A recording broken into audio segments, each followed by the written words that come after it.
Today's guest is posture monster Jon Clark. I think we'll find this episode especially valuable. Jon has an ability to share his wisdom with unusual clarity. And no need to be aware of unearned wisdom here. The realizations Jon shares have been hard-won. Yet as he tells his story, laughter is always nearby. You're listening to Psilocybin Says. To support it, subscribe on YouTube and podcasts, and stay connected on Instagram and TikTok.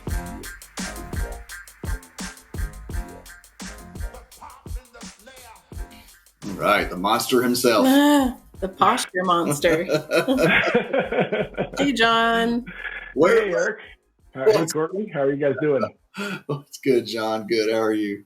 Oh, I'm doing fantastic. It's a wonderful day. Yeah, especially after you just took 5.5 grams of mushrooms yesterday. Yeah, I did. What was that penis? Wasn't it penis envy? What was the strain you took? It was Ghost, or True Albino Teachers. Yeah. Okay. I took the biggest dose I've done before because I figure if I'm going on a show called Psilocybin Says, I better be ready to walk the walk, not just talk the talk, right? Wow. Thank you for your service. Oh, wow. Yeah. To all of our You're listeners. certainly glowing. Yeah. It was an experience. Wow. But before we get into kind of your background and your work, do you want to talk about that experience at all, or do you want to maybe bring it in later? Wow. I mean, I feel like I could talk about it for 1,000 years and still just scratch the surface. You know, it's what really hit home with me was just the duality of reality. You know, the more we sit still with ourselves, the more we learn to dance with the rhythm of reality. The more we go with the flow, the more we can have an effect. You know, the more powerful effect we can have. I love that. The more we go with the flow, the more powerful impact or an effect that we have on the world around us. That is very true. Yeah, which I mean, so ties into what we'll get into in this episode, I hope, with your work with posture and movement in that way. And I'm so looking forward to hearing about your perspective on like position. And even if you can talk about this based on your experience yesterday, how that might have come up for you in your trip yesterday, just like your physicality and how that fed into it. Yeah, I always start with, I started with some breath work, alternate nostril breathing. I really like that type of stuff. Then I moved into a posture routine, and I was texting Kevin beforehand. I said, I'm going to do breath work, then posture work, then turning into a puddle work, you know? At a certain point, the movement can be a challenge, you know? Yeah. But I really feel like getting the body aligned as you're going into that different headspace is an important thing.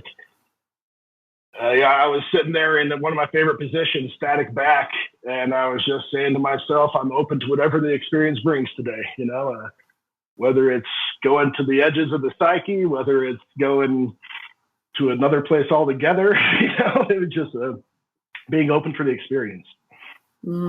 Yeah. So could you talk more about how mushrooms came into your life? How long ago was that? Almost exactly. Well, I tried once in college. I went downstairs in college and my buddy was making a mushroom tea and he gave me a little bit. I can say with a good amount of confidence today that it was probably about around 0.5 to 0.75 grams that I had that time. That was a very mild experience, and I didn't touch it again for, that must have been like 2006 or 2007. So I didn't touch it again for close to 13 years after that or more, something around there. I guess actually more like 14 years. So then the way they really came into my life was when I was going through some really hard times.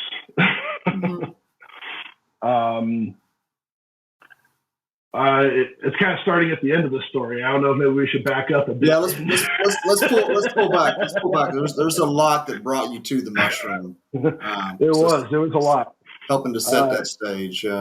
I want to preface this that what I want to tell people about today is the best thing that ever happened to me, and that was breaking my back when I was 17. That was I didn't view it that way at the time, and it took me a long time to start viewing it that way, but it was the cauldron that forged me into who I am today. It's been over 20 years since I broke my back. I broke it December 30th, 2002. And it was a skiing accident on the slopes at Durango. And I tumbled. It was a very steep slope, the double black diamond. Snow caved in under me after I came to a rest. I tumbled down the mountain several hundred feet and climbed back up the mountain, got my gear, and skied out of it. And I didn't have much of a choice. I was sopping wet. It was late in the afternoon. I was freezing. I didn't know if anyone else was going to come by there or not. It was very much a instance of get moving or potentially die. So I didn't even know that I'd hurt my back. I don't know if it was adrenaline or just muscle spasms that were kind of holding everything in place. But a month later, I was torquing a tire iron. My whole body erupted into these just unbelievably intense spasms. I was laid out on the floor for I don't know how long. I didn't go to the doctor immediately. I didn't know what was going on. But then we started scheduling appointments, trying to figure this stuff out. And it was a year later when I got this special type of bone scan with some type of dye in my blood where they said, "Hey, when did you break your back?"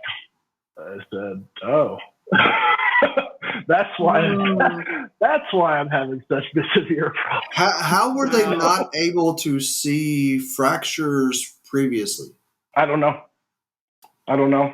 That's insane. But what they found was that it had fused at that point, fused back together. I was still in tons of pain. So, well, if it's, that what they saw was the evidence of the bone healing itself. Mm-hmm. And I was still in tons of pain. We're like, well, we don't know what to do. So I went on to college and when I kept on, the pain was intermittent at that point. It got severely worse over the next 5.5 years or so. Of course, I kept on. I was a young, dumb kid. I kept on skiing. I kept on doing these things, all types of things. Until my junior year of college, I couldn't walk. I was using forearm crutches, kind of pull myself around. I took a semester off school to get back surgery. And even then, the doctors didn't, when they cut me open, the surgeon had the bone saw ready to go to fuse the L5S1 joint, take off the facet joint. So there's the column of the vertebrae and the kind of butterfly looking joint that comes off the back. And he was ready to cut that apart, and he opened me up. He was like, "Oh, wait," he just plucked it out. So I don't know if it never actually healed, if the scans were wrong, because the scans didn't, I know the scans were wrong going into that because they didn't show that type of stuff. But without going into too much detail, I got a MRSA infection during that surgery. Almost died from that. Had to get another surgery to irrigate the wound. Wow.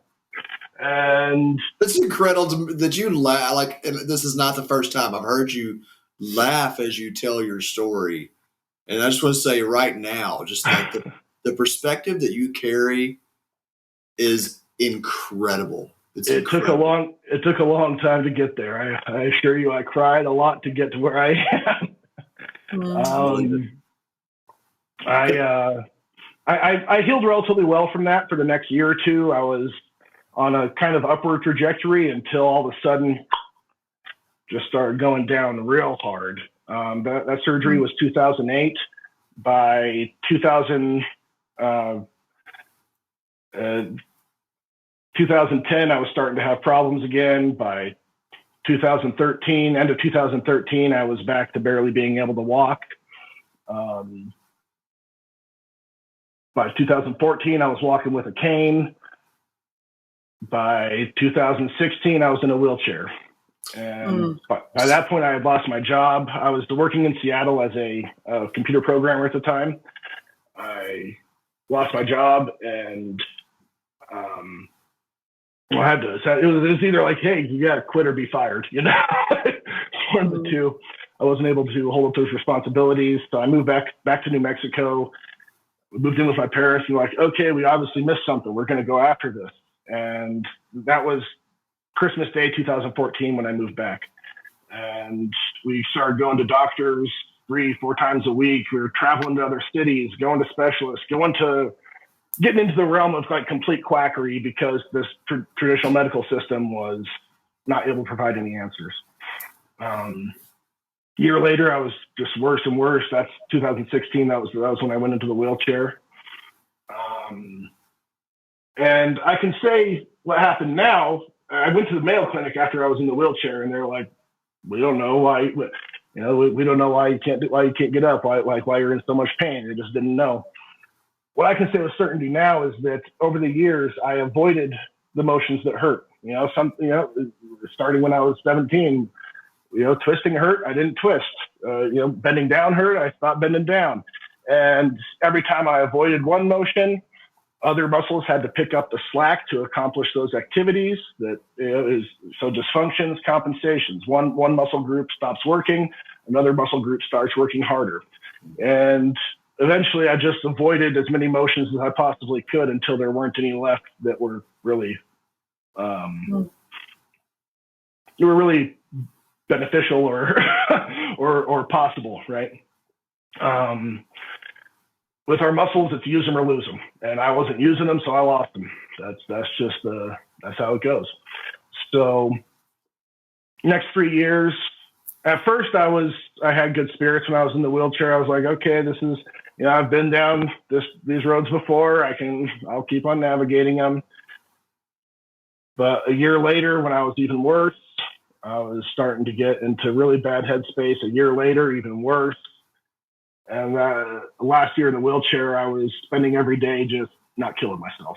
It was a monotonous exercise and not swallowing a bullet. That was my daily experience. And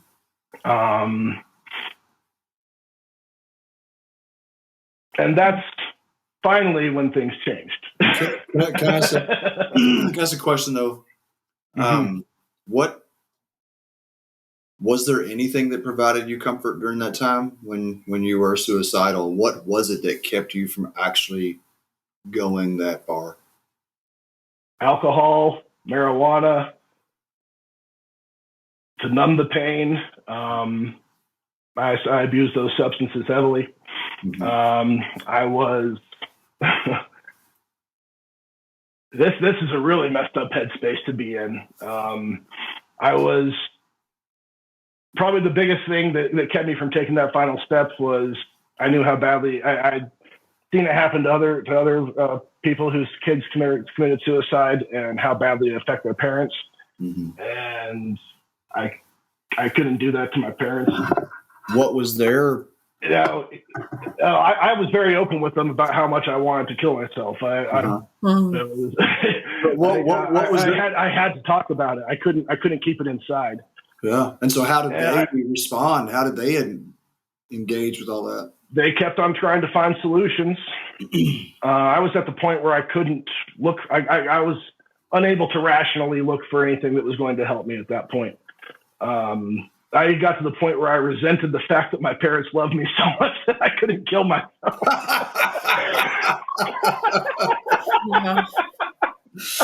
Can't you just be shooting your parents? And I don't know that I've ever admitted that to my parents before, so they might be a bit surprised when they listen to this. But thank you, Mom and Dad, for loving me so much that I resented it. Thank you.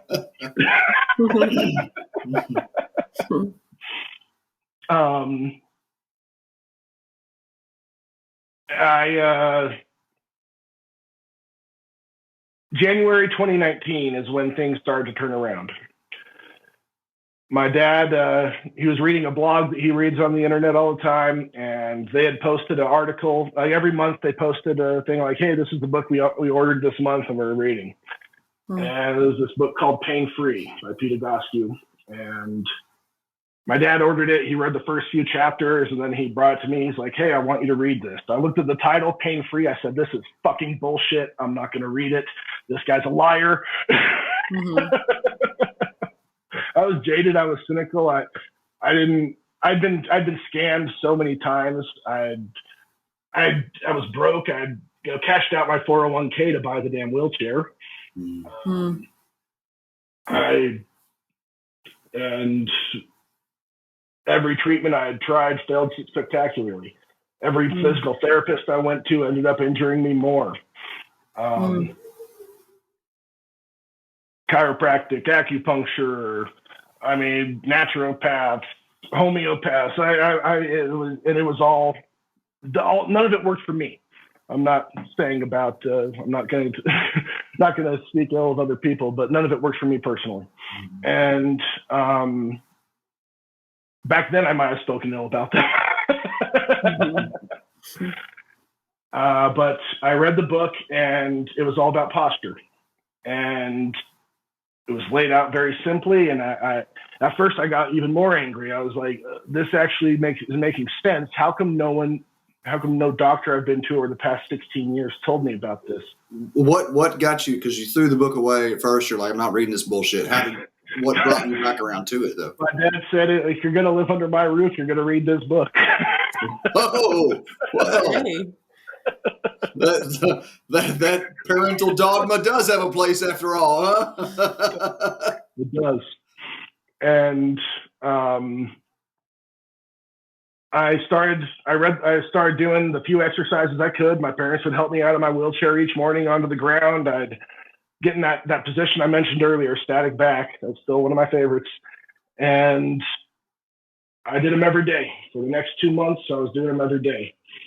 I didn't know what I was doing. I had no clue what this stuff was doing, but the first 10 minutes in that static back position, I felt something change. It wasn't it was definitely not out of pain, but I could feel that the pain moved. The pain was different than it was before.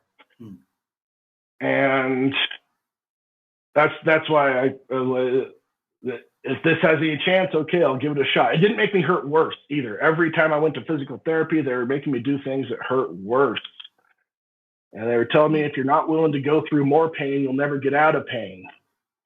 No pain, no gain is what everyone was always telling me. And I was like, I'm already in so much pain. I want to fucking blow my brains out. Why am I going to do something that makes me hurt worse? Every straw was the next one that I felt was going to break my back again, you know? And 2 months, so March 2019, I was reaching for something on the counter just out of my reach, and I stood up out of my wheelchair. For just a few seconds, I fell back down into it, but I knew something was different. And what I know now is that I was just working a little bit more the same on each side. My hips and my knees and my ankles, they were working more similarly instead of completely differently. So they were able to achieve that stability. Now, I weighed 425 pounds plus at the time. That was a significant feat. Wow. And from that point, I said, what do I do next? What do I need to do next? There were about 50 exercises in that book. I couldn't do most of them. So how do I keep on progressing? So I called up their clinic in their headquarters clinic in San Diego, or Del Mar. And I started getting therapy. My dad paid for 16 sessions. Well, it was a pretty penny. It was very expensive, not covered by insurance. And I started working with a therapist, a wonderful woman named Caroline Weber. And 2 months later, I started training to learn how to do this therapy as well. Went into debt for that one. but it was, and I wasn't even doing it with the idea of necessarily helping other people. I was doing it with the idea of, I need to learn this to help myself. If I'm gonna get out of this situation, I need to understand why this is happening. I have degrees in industrial engineering and computer science. I'm a very much a mechanically and process-oriented person, and the fact that this was helping me, I didn't understand why, it was just killing me. And I knew that I know I couldn't pay for therapy forever, so I was like, what happens when these 16 sessions are out? I need to become self-sufficient if I'm going to get out of this mess. I was still severely depressed at the time, and I was, for the next year, I received therapy. Those 16 sessions lasted me about a year.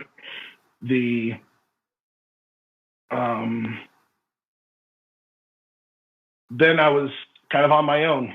I had been training for 10 months at that point. I decided to take up the reins myself because we just flat out couldn't afford more sessions. I was still paying off the debt for the certifications and stuff. And I progressed for the next 6 months or so, but then my progress stalled. And for the 6 months after that, I was doing everything I could, but not making any headway. Points I felt like I was getting worse. I couldn't put together. I knew all the exercises. I was at least intellectually, conceptually familiar with all the exercises. I wasn't physically capable of doing all of them yet. There's several hundred of these exercises. It's for the average person, it can be fairly simple to make this stuff work. For someone in my case, it was highly complex. And about beginning of March 2021, so this was 2 years after I'd started, this is where the mushrooms start to come into the picture, and by a very weird route. Do you know the story how he got to mushrooms? Mm-mm. Oh my god, I fucking love this. This is so good. Right, this is the shit. I'm ready. Yeah, that's great. So my CPAP broke. I have severe sleep apnea. Without a CPAP, I'll wake up hundreds of times at night. My dad has severe sleep apnea as well, and I wasn't able to sleep. And insurance was saying it's going to be a long time before we can get you a new one. And I was going into a severe downward spiral of depression at that point. I was like, I'm in the pain still. I can't. I was walking. After 8 months of therapy, I was walking. I'd left the wheelchair behind completely. But I was walking into a grocery store. And by the time I get back to my car, I'd be like, I need to get home and lay down for the rest of the day from going to this fucking grocery store, It was very much, very intense pain still. On a daily basis, 8, 9 out of 10, right? And whereas before, 2 years before, it was 10 plus pretty much 24/7. I say 10 plus because there is no real 10. You just keep on.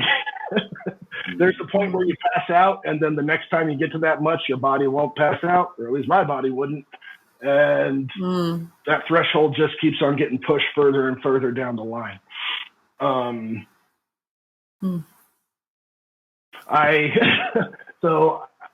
started looking for a used CPAP online, looking around town, seeing if anyone was selling one at first. And I find this guy who has a model very similar to mine. Okay, so I go over there and I get it from him.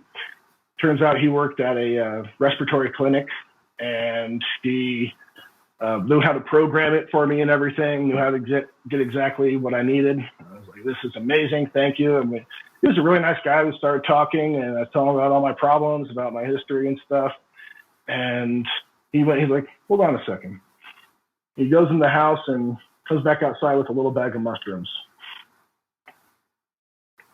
And he said, if you want these, you can have them, And I remember thinking, oh, this is some fucking hippie bullshit, but okay, thank you. I'll be polite,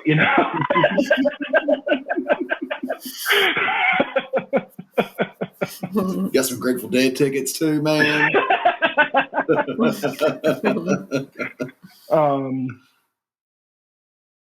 A couple weeks later, my parents went out of town for several weeks for their 40th anniversary trip.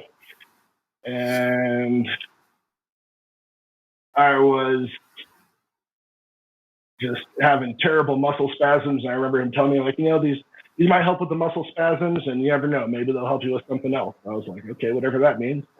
But I took them, and it was also a very small dose, but I noticed that, it was definitely helped with the muscle spasms. And I got this idea in my head that I need to do it again, and I need to do every single posture exercise I know and see what happens. So you were thinking that you should take mushrooms and do the posture exercises while on the mushrooms. Mm-hmm. And that didn't occur to you during the first trip? I think it was. It's hard to remember exactly now. Like I was going between, like, maybe I'll kill myself today, maybe I'll not. Still, this was a very emotionally charged time. Yeah. I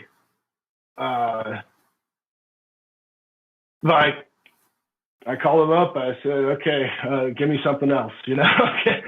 And he gave me this little chocolate with 2 grams of albino penis envy.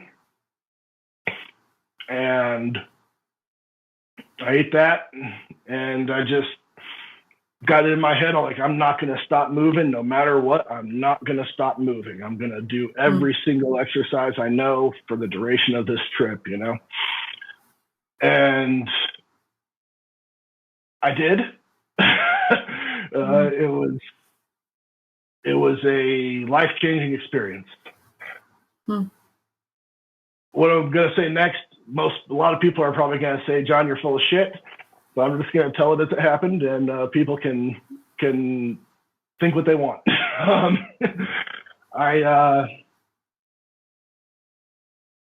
At one point,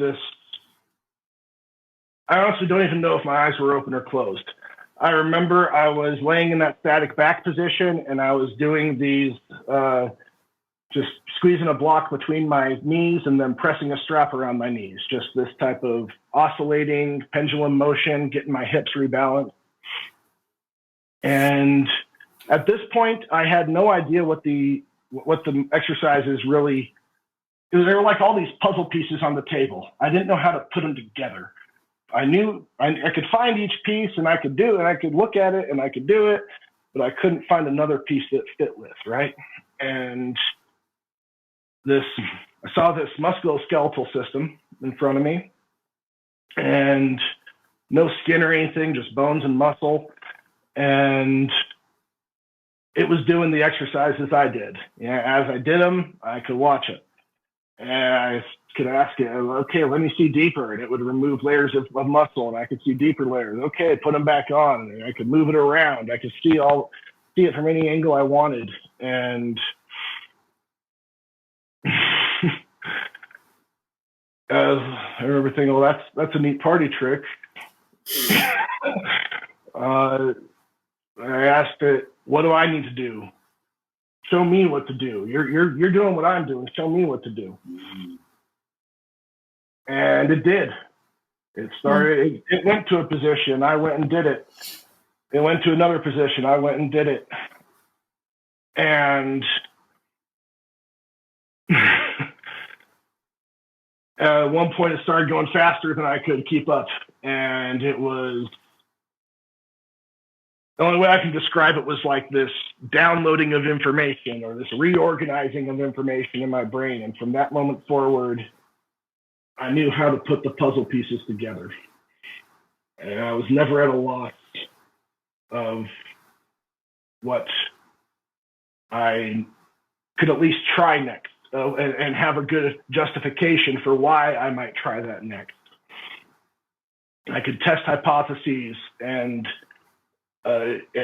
see how they played out. I started making rapid progress, incredibly rapid progress.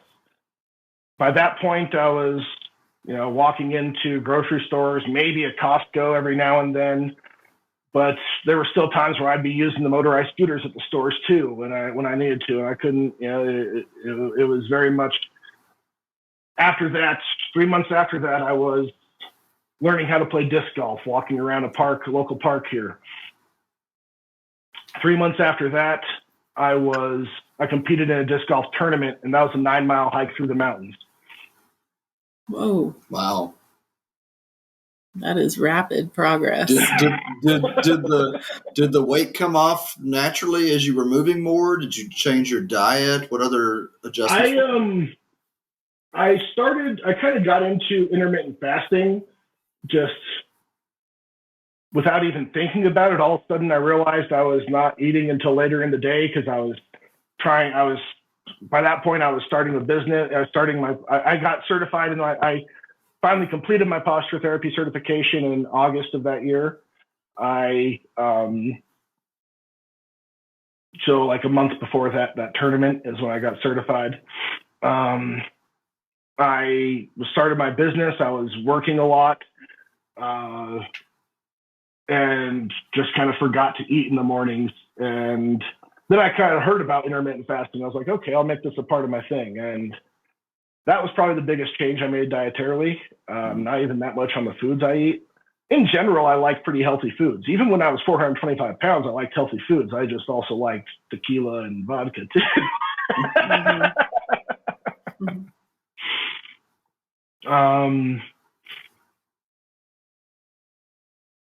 And the weight started coming off with more movement and stuff as well. Like all that stuff helped, burning more energy.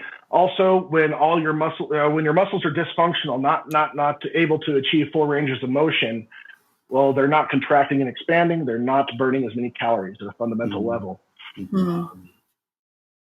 And so just normal everyday movements, when your muscles are working properly, you burn way more calories. Your metabolism starts to climb.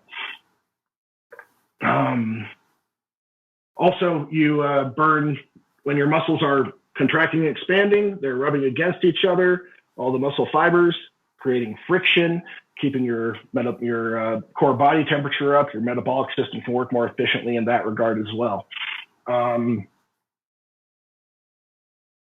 I kept on going from that point. Even after that tournament, I was hurting, but it was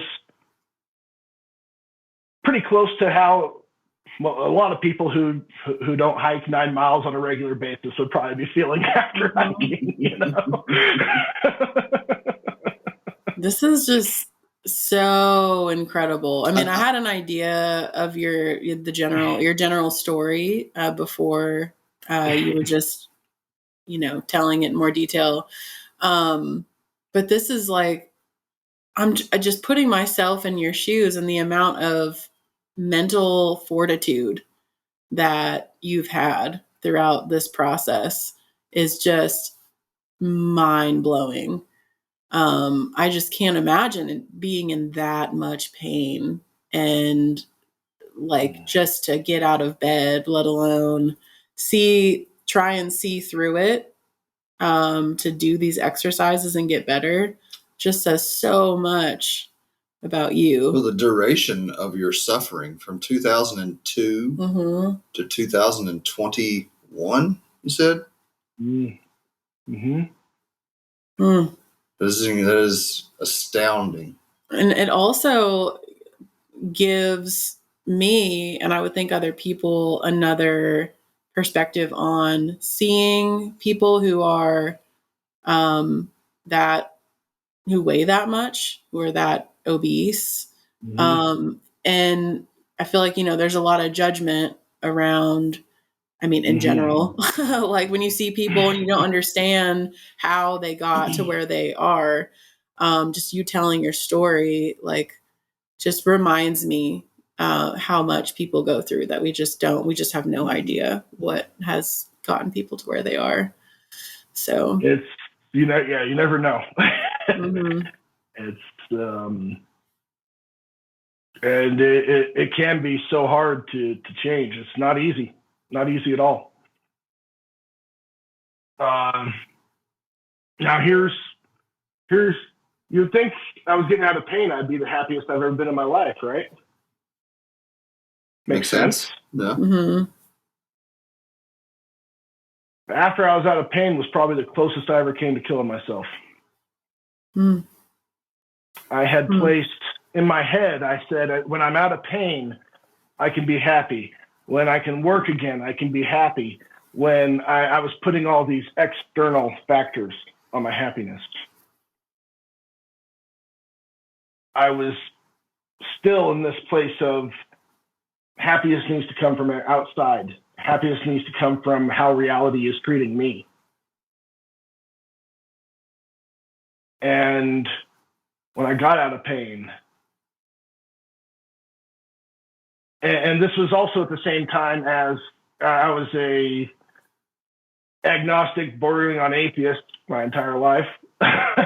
And my experience with the mushrooms, I hadn't done mushrooms in a year and a half at this point, or close, maybe more like a little over a year when I was going through this type of stuff.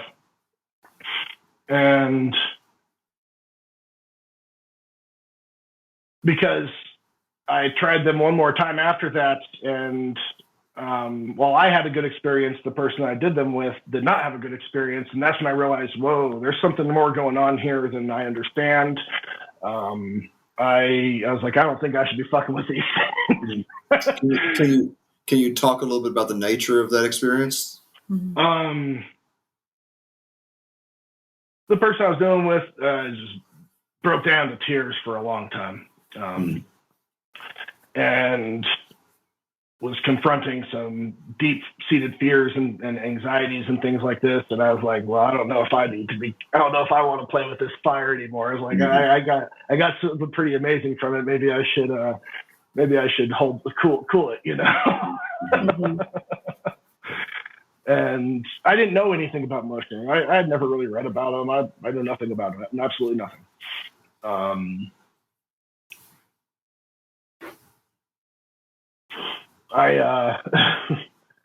But I had placed all these external factors on my happiness. I just assumed that when I solved these problems, things would be amazing and that I'd have a different outlook on life. And then these mystical type experiences with the mushrooms were causing a severe amount of cognitive dissonance. Like the reality that I knew, the material reality was breaking at the seams for me.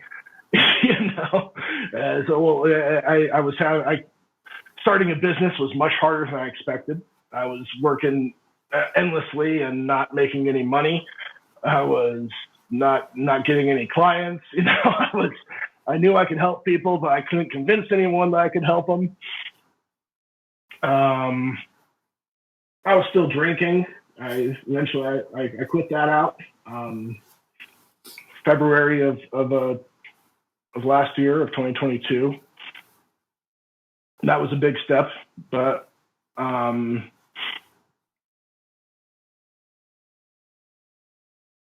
it wasn't until really, honestly,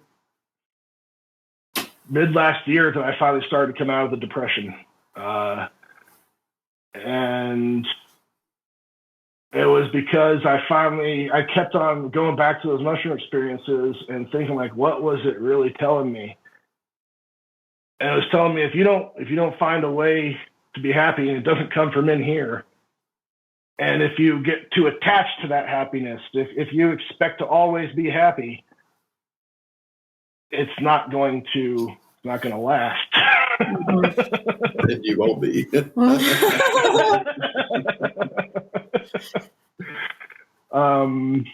That's when things like Buddhism started to come into my life, at least Buddhist principles, Buddhist thoughts. It just kind of came naturally. I started realizing all these attachments I had to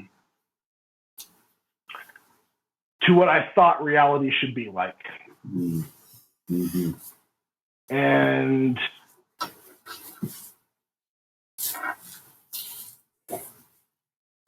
what's the right way to say this?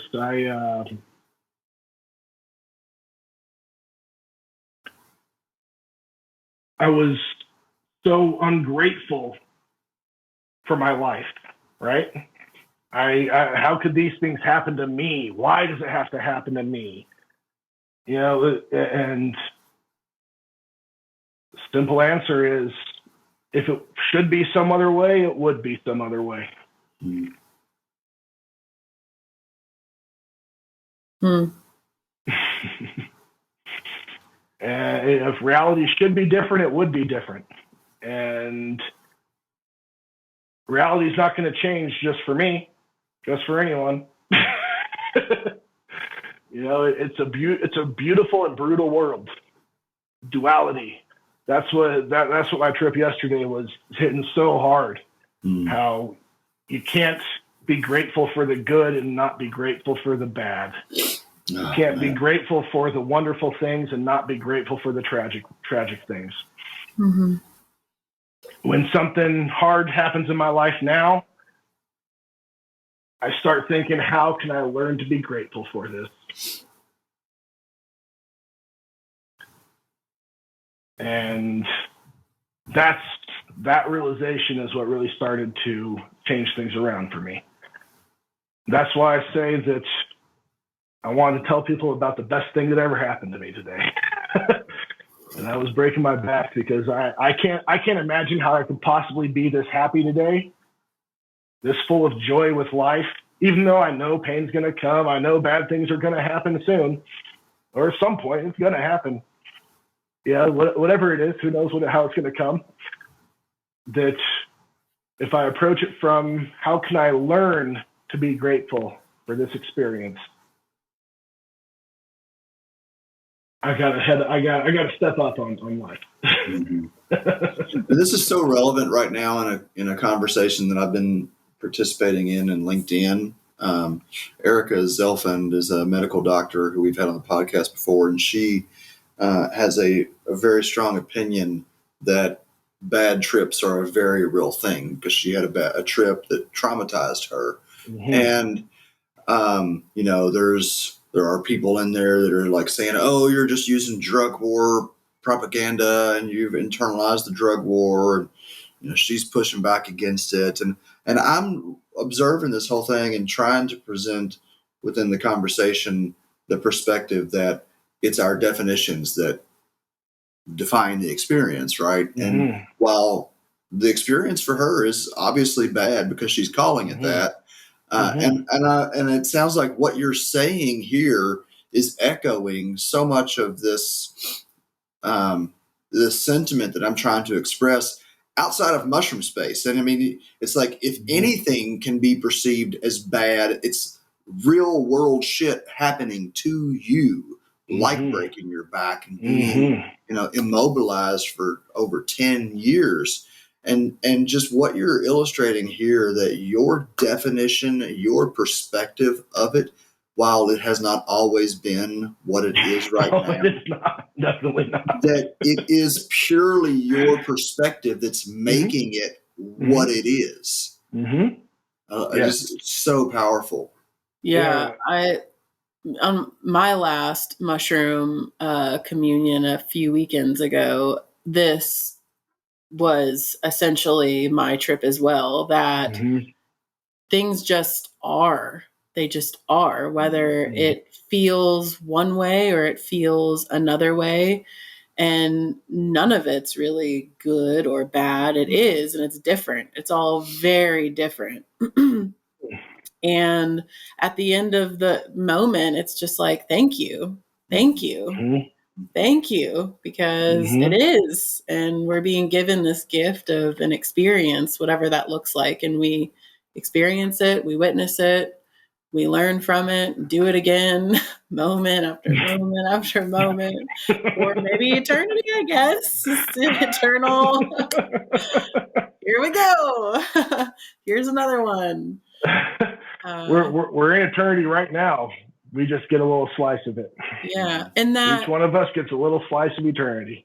Right. I think it's so huge what you brought up about, like, you would think that when you got out of pain, you would be the happiest that you've ever been. And like that in itself represents this interesting thing about how we label things good and bad, because even the experience of pleasure or lack of discomfort can be uncomfortable. It's a sensation in itself. It's like, okay, how come I'm not enjoying this when, like, technically on paper I should be, but it's just this different sensation that now I need to experience. Yep.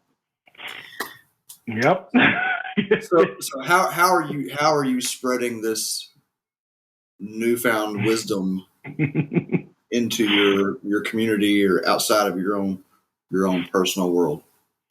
Well, I am, we were calling it at the game, but I'm Posture Monster Jon now. that's my identity. It's I focus so much of my life around bringing myself into alignment with reality, and I want to show other people how to do the same. Hold on. Bringing yourself into alignment with reality. Is that your tagline? Over that. No, I just came up with that right now. Whoa! Yeah, that's a good, like, so Posture Monster Jon. Bringing ourselves into reality. Expand on that. What do you mean? So, what I mean is, get yourself. I feel like I'm tripping right now. Wow. Get yourself into a point where you're not denying reality, where you're not creating. I spent so many years telling myself these stories about how things should be, about how I thought things should be, rather than looking at how things were and saying, how can I fit into this? How can I be a conscious co-creator of this reality rather than a victim of it? And my way of doing that is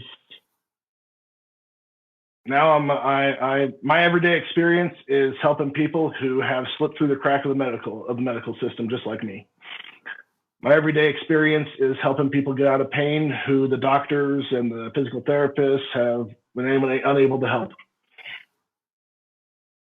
I've got about 100 clients right now.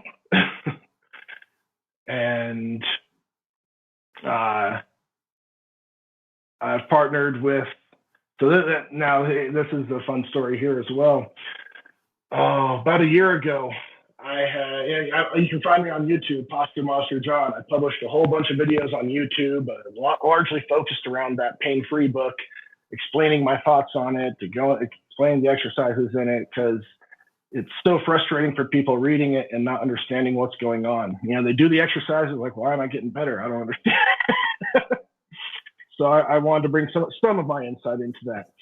And I was working so hard making all these videos, so many videos, and wasn't getting any traction. This is like zero traction. And my friends were telling me, look, Jon, you got great content, but it's too long. No one's watching these 10-minute videos on how to do these exercises. They don't know who you are. They see it. They're not going to watch the whole thing. I was like, well, if they're too lazy to watch 10 minutes, they're never going to get out of fucking pain. That was what I was thinking in my head. I was still in a very judgmental space. Makes sense. I mean, But then again, I'm a judgmental asshole, so yeah. We can make shorter videos too sometimes. We can embrace that. So one of my good friends, he died a couple months back in a car accident, actually. But he was telling me, he's like, John, you got it. He's like, everyone's a goldfish these days. You got it. You know, give me 15 seconds. Give me 30 seconds. I was like, yeah, fine, I'll try it. And I go to Instagram and start posting shorter versions of these videos. And then, you know, linking back to my YouTube. You want to know more? Check out the full thing here, you know. Not too long after that, I'd never used Instagram before in my life. I didn't understand Instagram. I still don't really understand Instagram. And in the feed thing or whatever it's called, these videos show up of the Posture Guy Mike, and they're these short videos, just like I was doing. I'm like, oh shit, someone's already doing this. And I go to his page. Shit, he has over 500,000 followers. Oh God, I can't compete with this guy.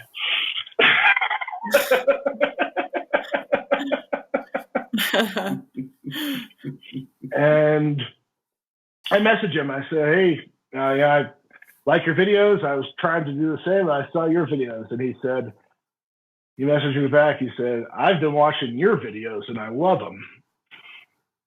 Wow. And he said, how do you learn so much about this? Like, what's going on? I want to talk to you on the phone. He's like, I tried to call you, but your website didn't even have a phone number. You got to get a phone number on your damn website.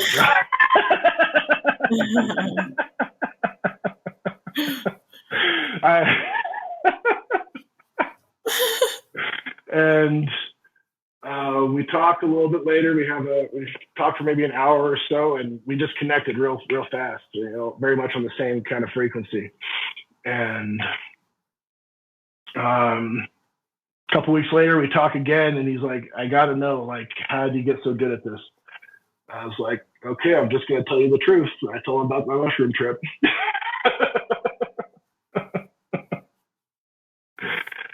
And after that, we set up kind of weekly meetings.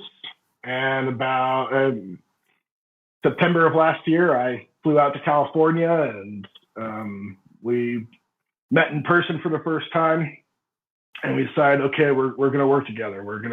We don't know exactly what it's going to look like. And then in November, we started this online coaching service, online posture coaching. Little plug, www.posturestrongcoaching.com. My roster is full right now, pretty much, but I conducted 3 interviews yesterday looking for new therapists to hire to work underneath me. Awesome. Sweet.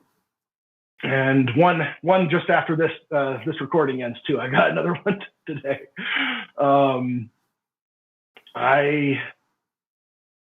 Day after Thanksgiving, so Black Friday, November, we started this coaching service. Started doing sales calls. I think I did like 20 sales calls that weekend. Started getting clients, and now up to about 100 right now.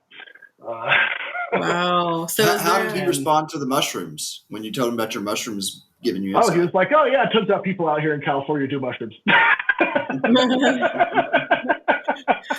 Not the first time I heard a story like Matter of that. fact, I know this church.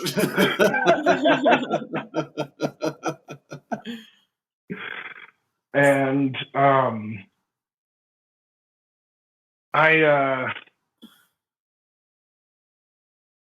I'm really happy about what I'm doing because we're expanding access to this stuff to people who never had access to this type of therapy before.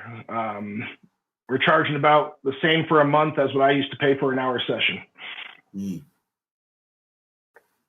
And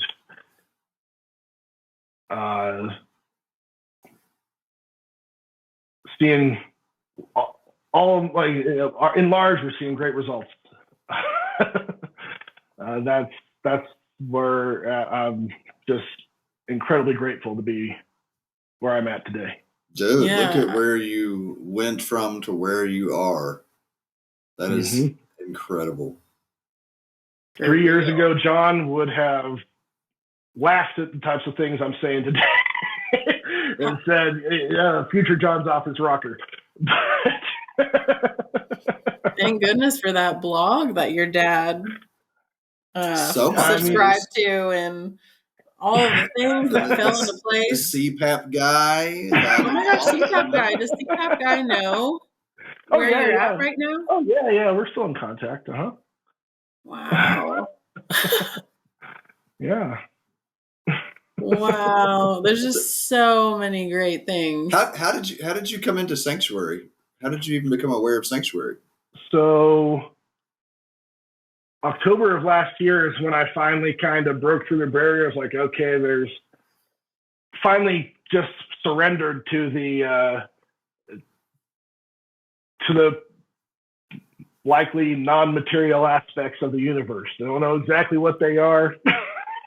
Not going to claim to speak any truth about that stuff, but I finally just surrendered that, John, you don't know what this thing is that we're in, and it's a lot more funky than you thought.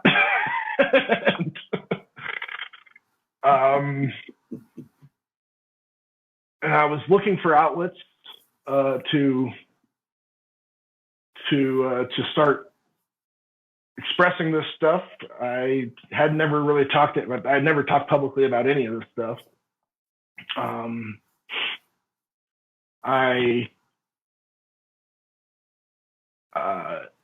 One of my clients was having, just a lot of emotional turmoil surrounding his pain, and he was, very desperate.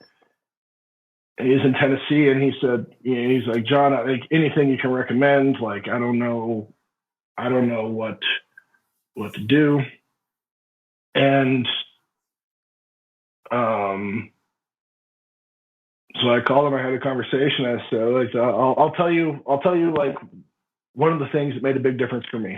And you're probably not gonna. I don't know how you'll be open to it or not or whatever. But I told him about this, and as I was searching for places around in his area that might be able to help him with it legally and whatnot, I came across Sanctuary.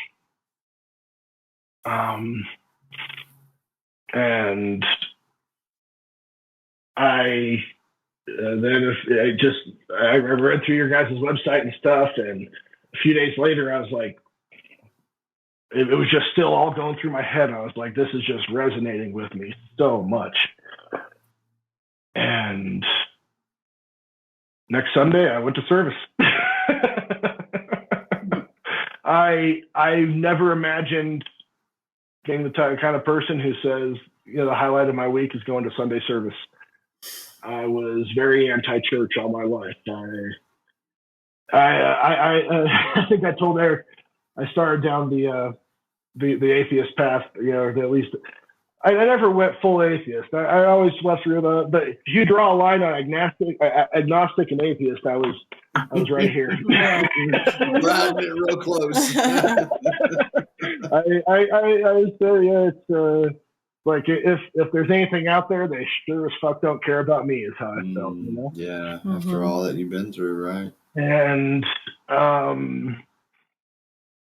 sure wasn't talking to me.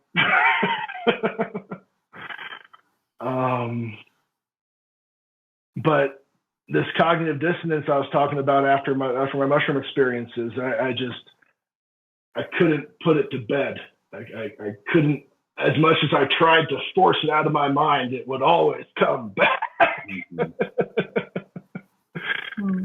And what was I remember when I was 3 years old, I remember being in church at Sunday school, and they were telling me about Noah's Ark, and I said, no.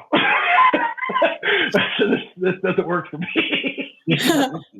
Sounds like a fairy tale, y'all. They didn't get all the animals on a boat. I'm sorry. Wow, at 3. Jeez. Oh shit. And no disrespect. Probably would have been buddies with you at 3. I'd be like, I'm with this guy. No disrespect to people who I know that's a very close story. And now I know that there were worldwide floods and massive comet impacts. And I mean, it was hell on earth 13,000 years ago. I understand where the myth came from. And we know that there were underground shelters where people were probably hiding out from this shit. There's a big ass boat in the mountains of like Tibetan mountains that they've uncovered a big boat. So, yes, I agree that there's truth to the from myth. the Rig Veda. Right. But it's not the whole story. And it's just like the idea of God. We turn it into some kind of fairy tale when it's, some man in the sky who's judging you. Right. Rather than this transcendental, ineffable notion of the nature of reality. Right. So can we go back to this cognitive dissonance that you referred to a few times? I want to kind of highlight that because it is something that it's not uncommon, especially for the Western mind, as it confronts these realities that we're not really prepared for, that we don't have a real effective way of comprehending or processing. And so can you talk a little bit more about what it is or what it was that you were actively separating yourself from? Does it make sense? Dogma. All the different religions saying they know the truth. Mm-hmm. And I'm an engineer and a programmer, right? At times, at least, a highly rational mindset, especially when I was younger. That all kind of went out the window through the years of suicidal urges. Wasn't acting too rationally, and substance abuse and all these things. So it was just that I couldn't. It's like if I have to believe in all this stuff to believe in this other thing, I couldn't figure out how to separate the two. Right. And it finally came from a humble aspect of admitting I just don't know. That little statement can go through so much. And the ego dissolution from mushroom experience, that definitely helped a lot. This idea that, and I started to go back and listen to things Buddha said, things Jesus said, and when I could view them through the lens of the psychedelic experience, all of a sudden I was like, okay, there's like a little tiny peek behind the curtains. It's like, okay, I get what they're trying to say.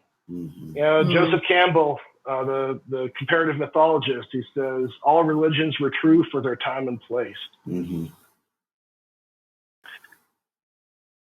When I look at the story of Buddha and the story of Jesus, the story of Krishna as a metaphor, not getting so stuck in the literal meaning. Look, what can be this idea of metaphysical death and rebirth give to you?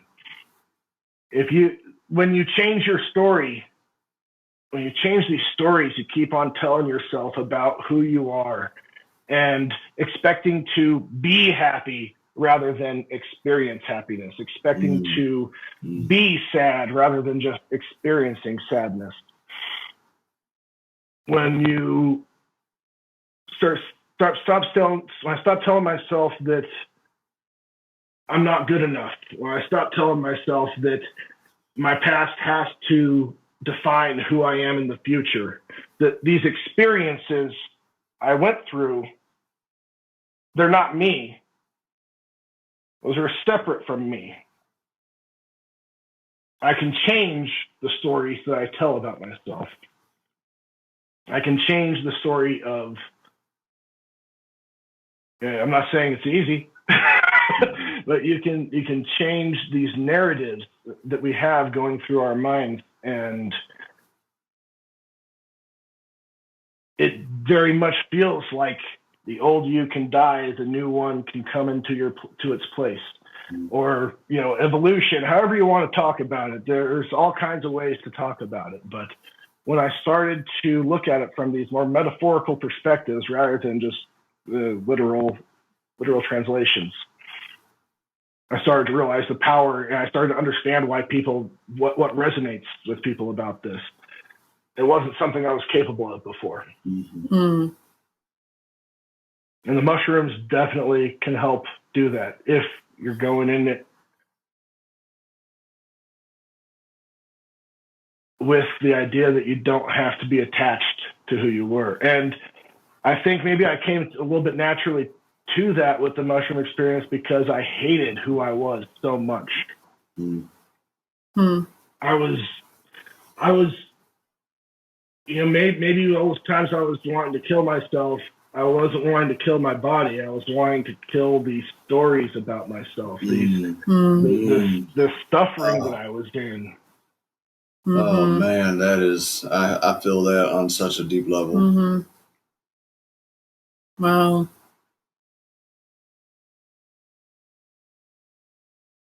And it's all a story, right? It's all a story. Mm-hmm. When we realize that, the power that we have to recreate our own story, it's incredible. And it's not going to change what happened. The past is the past. It's what happened. Yeah, but it does change the past, and it changes our definition of the past. Changes our perspective. It changes. Yeah. Before your view, I was viewing it through such a warped lens. Mm-hmm. And it was not, like I said earlier, was not in alignment with the nature of reality. Mm. So this is kind of like ringing in my head what you said, that like back then it felt like if there was a God or, consciousness or higher perspective, whatever you want to call it. Whatever it is, like it didn't, give any shits about you like that. And that's how you felt at the time. Like, and looking back, like from this perspective today, and you've shared so many helpful perspectives on experiencing this life, just in this episode. But like looking back on that today, kind of like from a bird's eye view, what was that? Do you feel like, what's your perspective on God in where you were at that time? At that time, I thought it was an emotional crutch that people needed to avoid reality. That's how I saw it back then. Even though I had no idea what reality, I was thinking that reality needed to cater to me, right? And I didn't see any reason I didn't love myself. How could I possibly love the world? How could I possibly love the experiences that were coming to me if I couldn't even think one nice thing about myself, for fuck's sake? How could I think anything nice? God is a very loaded term to a lot of people, but if we start thinking of it, I think of it as a just transcendental fabric of reality. Every molecule, every atom, every particle of matter in the entire universe is fundamentally connected. So what's your perspective? What's the Jon now think of the God then? Does it make sense?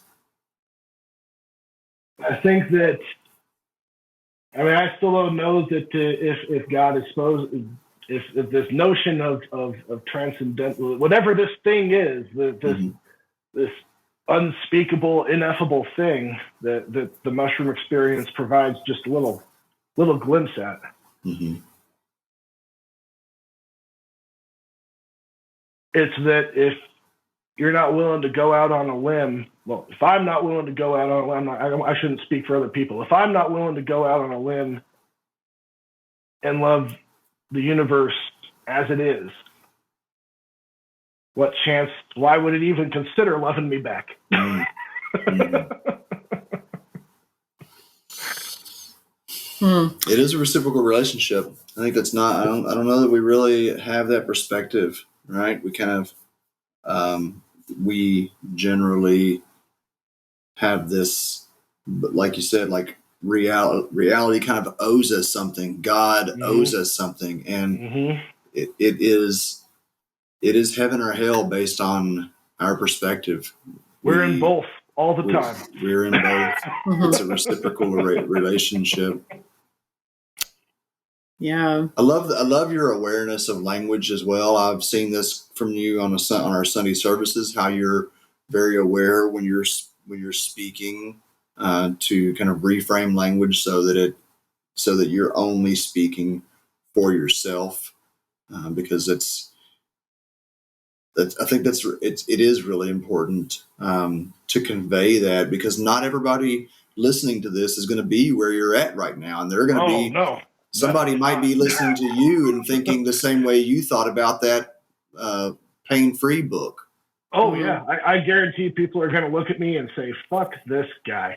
And his mushrooms. He's lying to me. They're all liars. What can I ask? I'd love, just because we're on this kind of topic of spiritual perspective, and, someone who was so nearly atheistic for so long and now coming into this, religious community, like what has been your perspective coming into Sanctuary, and what's been your perspective on the community and your experience within it thus far? I don't even know how to put it into words. I'll have to think about that for a second.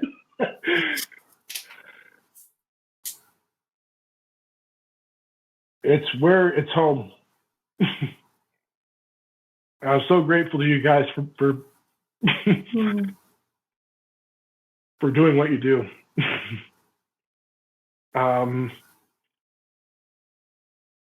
Kevin,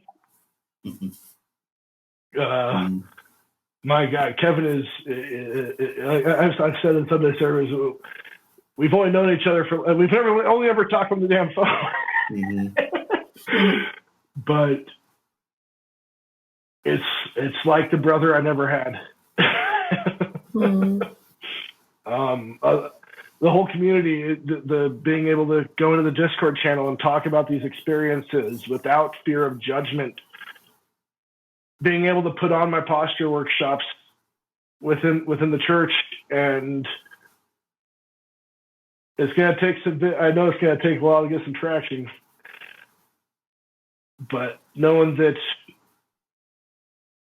we can empower each other to come to a better place in life, and this sense of community that I didn't understand was even possible.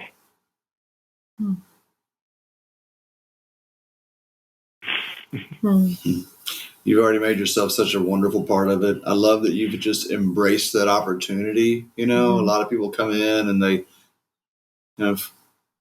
we hold ourselves back. We don't share ourselves fully because of the fear, and it seems like so much of what you have been through maybe has taught you a deeper value of like engaging in the process of life. And it's been really wonderful seeing you offer these workshops, get involved in the conversations from go, and just really bringing you are bringing as much of yourself as you're able to into the community. And that is what makes it magical. So it's every bit as what you are doing, and others like yourself is what Courtney and Athena and myself are doing. Yeah, it's people like you that make our community vibrant and rich. And just like you said, like, how can we expect life to, give us happiness if we're not giving it happiness? And, it's a mutual exchange, and like community is just that. It's the same thing. And you've brought in already so much to our community. I used to be so guarded. I never let people know how I was really feeling for such a long time, at least not outside of my family.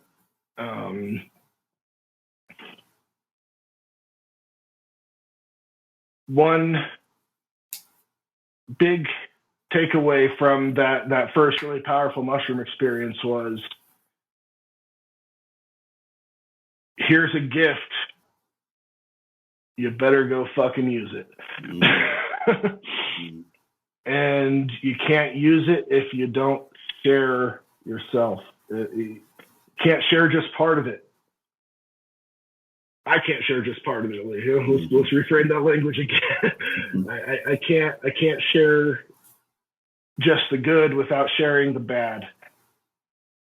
You know, I've been through. The substance abuse was all just trying to kill myself slowly without taking responsibility for it. Mm-hmm. That was when will tobacco kill me? When will alcohol kill me? Okay, I just drank a whole fucking bottle of tequila. Still here. Well, shit.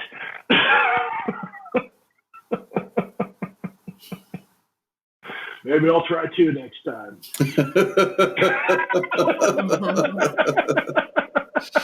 Oh boy. I laugh because I've been there. Yeah. And now I have about 1 milliliter of alcohol every day with my lion's mane tincture that I take every morning. But I never have, I'll never touch the stuff anymore. I realized the biggest reason I quit as I was coming to this realization of this trying to sort out this cognitive dissonance. After that experience, I retained this ability to. I stopped drinking immediately after that first big experience. A couple weeks later, I realized, like, wait a minute, I haven't drank in like 2 weeks. What's going on here? I didn't really think much about it. Mm-hmm. I retained this ability, though, to kind of this like tactile sense of that system, of how I figured out the pieces. Right, I could close my eyes, think about an exercise, and even if I wasn't doing it, I could feel how my muscles would move to do it. How I could like a tactile sense of that. I could feel how my bones would move if I were to do it, and make some logical hypotheses about what that might do to my body, combining this one, then this one, and this one. And several months later, I, without kind of consciously thinking about it, went back to drinking. And several months after that, I lost the ability to do that thing, whatever that thing is. Mm-hmm. And I eventually tied the two together in my head, and I was like, okay, I'll drop the alcohol. And then I came back, and my only,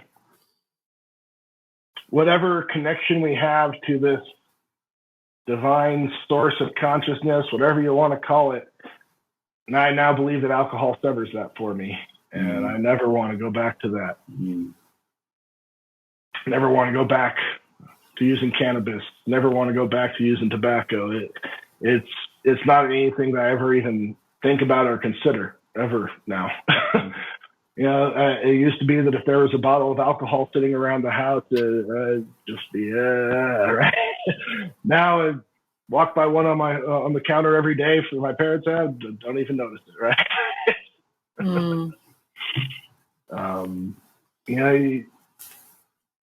I don't know what quitting those things would be like and still wanting to do them. That would be pretty hard. Mm-hmm. For me, it had to come from a place of truly changing what I want out of life and what I feel like I need out of life, and obviously not wanting to die anymore. That was a big thing too. Well, I can imagine that lots of people will listen to this episode and relate to so many things that you shared, and you're such an inspiration the way that you've been able to take on such a different perspective and just keep going. Keep going. Like the text we shared in Sunday service last week, every 2 weeks, some chap comes out and cuts the grass down. It doesn't say what's the point. Some chap. Yeah, it did say that. Some chap. Yep. Well, we're coming up on about 90 minutes here. So, we have to ask, what, John, does psilocybin say to you? Stop being or maybe it more asks, why, John, do you insist on being so complicit in your own suffering? Mm. And I had to really get to the root of that question before I could stop suffering. Mm. Mm. Oh man, that's gonna be a question that I'm gonna need to reflect on. Because it doesn't go away forever, right? It doesn't always go away. We still find ourselves momentarily suffering, but it's an unconscious or conscious choice that we make. The pain is inevitable. Mm-hmm. The suffering is largely optional, mm-hmm. at least in the long term. Mm-hmm. Mm-hmm. And oh, my friend, we can. It just hammered into me. Change your story, John. Change the stories you're telling yourself.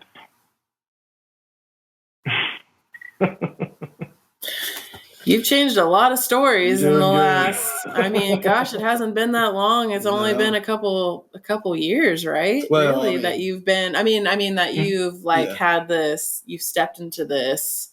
It was a process. None of it came all at once. None of it came all at once. It was one step here, one step here, sometimes a couple steps back, and then you got to find your way again. The path isn't going to be laid out for you. If you're expecting mushrooms to miraculously change your life and, oh my God, everything is just better after 6 hours, holy shit, this is amazing. Well, you might have some shattered expectations. There's lots of work to be done after. You can have all these profound realizations. You can have all these amazing things, but at the end of the day, it's you who has to go out and do it.